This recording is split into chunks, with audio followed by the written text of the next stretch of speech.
ஓம் சக்தி பராசக்தி சப்த மாதர்கள் உத்தரவின் பேரில் தை 2ஆம் வெள்ளி பூஜை மிக சிறப்பாக நடைபெற்றது.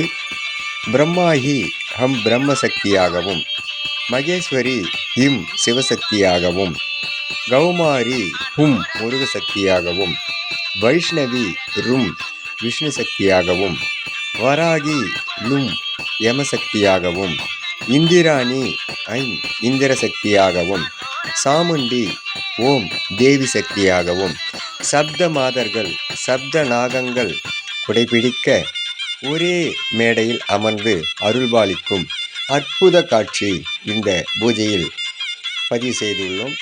சகல செல்வங்களும் பெற்று வளமுடன் நலமுடன் வாழ்வதற்கு சப்த மாதர்களின் அருள் அனைவருக்கும் கிடைக்கப் பெறுக. சப்த மாதர்களின் சக்தி ஒவ்வொரு குடும்பத்திலும் சிறப்பாக வாழ ஓம் சக்தி.